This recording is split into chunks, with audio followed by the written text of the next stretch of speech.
găsit tuturor la horoscopul lunii martie 2021. Racul va avea succese care nu numai că îi vor aduce beneficii, aproape toți oamenii din mediul său imediat, într-o măsură mai mare sau mai mică, vor simți efectele pozitive ale realizării racului. Cu această lună, cel mai probabil, veți intra într-o perioadă crucială din viața voastră. Rezultatele vor depinde în principal de comportamentul vostru, care poate fi constructiv dacă arătați atenție în dezvoltarea proiectelor voastre și tenacitate și entuziasm în executarea lor. Deci, succesul va fi întotdeauna al vostru. Racul poate fi, fără îndoială, numit creator.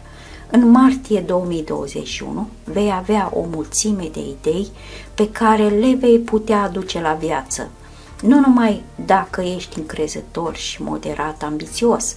Mulți vor putea reînvia un vechi hobby, iar unii vor întâlni un suflet pereche. Este posibil ca o schimbare în soartă să aibă loc în timpul unei călătorii lungi. O perioadă favorabilă pentru cei care își țin emoțiile sub control. Este posibil ca legăturile voastre emoționale să se slăbească brusc în aceste zile. Va fi punctul culminant al unei lungi serii de neînțelegeri și oportunități ratate de dialog.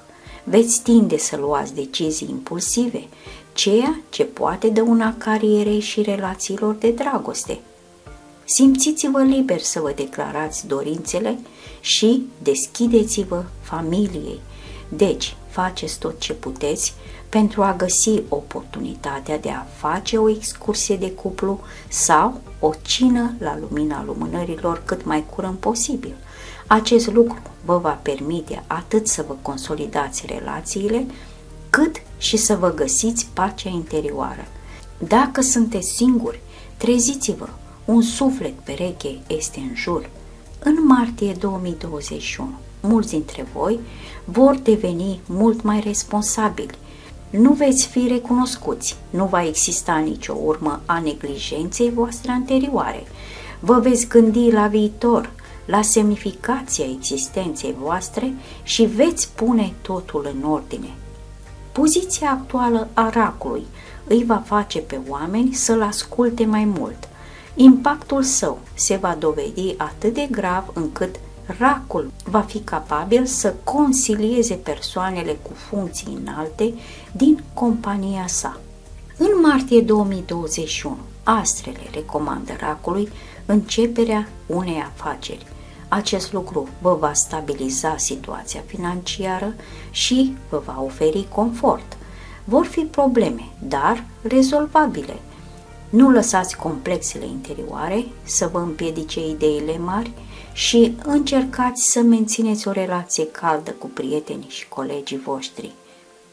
Racul din această lună nu va fi schimbat pentru prostii și fapte inutile.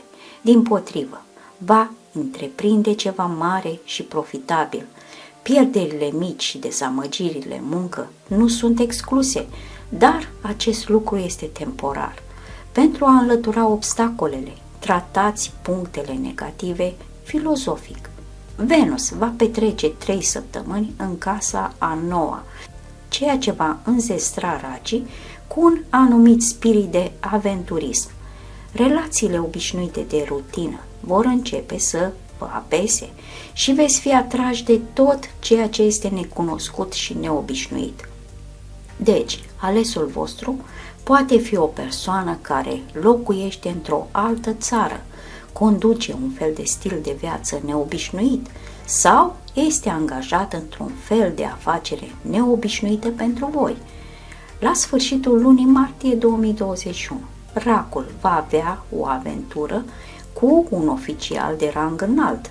Poate fi un șef, o persoană populară sau un politician. Această relație îți va schimba cariera în bine și îți va oferi încredere în tine. Cei care sunt deja într-o relație vor dori de asemenea să evadeze din obișnuit.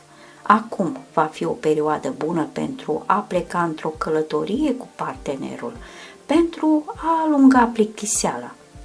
Relația voastră va deveni mult mai puternică și mai diversă și câștigurile suplimentare vor juca un rol important în acest sens.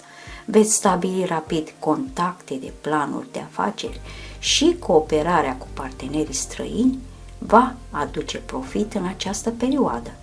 La începutul lunii veți începe mai mult cu sentimentele voastre interioare. Practic, aceasta este percepția tactilă a lucrurilor. Este util să vă planificați cumpărăturile, să vă îmbrăcați la modă și să cumpărați ceva care chiar să vă simțiți bine să purtați. Confortul și caracterul practic vor ieși în prim plan.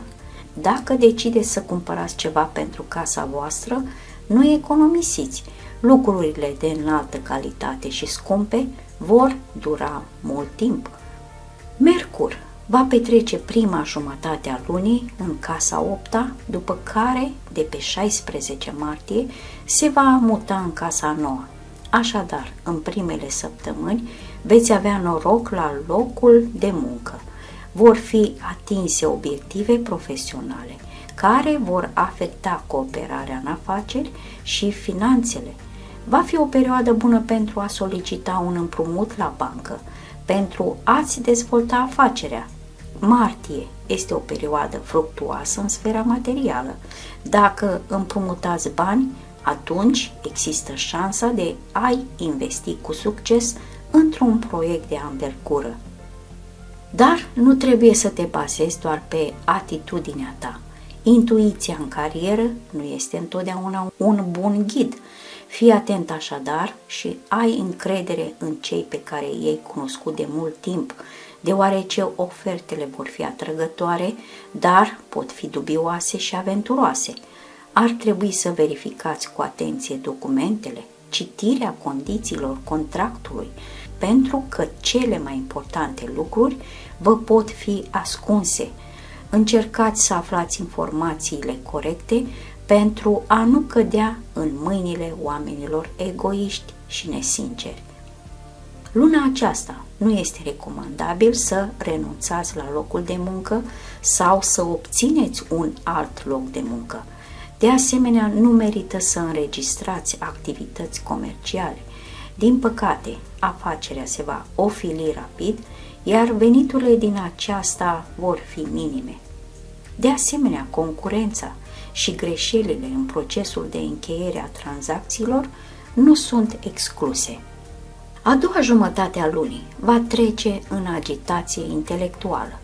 Poate că acum vă dați seama de necesitatea unei educații suplimentare sau a dezvoltării unor noi abilități. Acum vor fi contacte benefice reciproce cu parteneri din străinătate. Contractele reușite vă vor afecta pozitiv cariera și situația financiară. Este o idee bună să studiezi limbi străine, să călătorești și să organizezi călătorii de afaceri. Călătoriile de afaceri vor contribui la dezvoltarea comerțului și la consolidarea structurii comerciale. Puteți călători pentru plăcere, relaxare, îmbogățire spirituală și cunoașterea valorilor istorice. Racii își vor extinde orizonturile, ceea ce va schimba foarte mult principiile și viziunea asupra lumii. La începutul lunii martie 2021, Racul va avea un profit impresionant. Va veni de la parteneri care lucrează în străinătate. Este util să faci turism, literatură, scriere de articole, filozofie, carte și predare, și victoria în competiția creativă nu este exclusă. O mulțime de informații interesante vor veni de la o persoană care locuiește într-o altă țară. Aceasta vă poate oferi un loc de muncă decent. Astrele promit schimbări dramatice în domeniul profesional. De asemenea, veți putea voi transforma brusc soarta cuiva fără să vă gândiți la asta. mulți vor fi implicați în activități caritabile, vor vizita mănăstiri, spitale și case pentru persoane cu dizabilități. Este posibilă o călătorie de afaceri urgentă în străinătate, despre care Racul nu va spune nimănui. Interesul pentru magie, parapsihologie și ocultism va crește. Aplicând cunoștințele personale în practică, vei putea descoperi o mulțime de abilități în tine. În martie 2021 este recomandabil ca Racul să se angajeze serios în promovarea sănătății. Cel mai probabil vă veți simți obosiți și destul de epuizați mental. Există un pericol real de slăbiciune, iar emoțiile suprimate pot duce la dezvoltarea unei stări nervoase. Așadar, faceți mișcare acasă, lucrați-vă abdomenul și normalizați-vă dieta. Contuziile, leziunile și întorsele nu sunt excluse. Reglează stresul fizic și mental. Din cauza lor pot apărea probleme de sănătate. Yoga și meditația vor fi de un mare beneficiu. Dezvoltarea spirituală va fi afectată de mersul la templu, călătoria și comunicarea cu oameni uimitori. Monitorizează starea emoțională, mai ales când vorbești cu cei dragi. Trăiește luna aceasta fără resentimente, certuri și pretenții față de rude. Comunică mai des cu copiii și fii tu însuți copil pentru o vreme.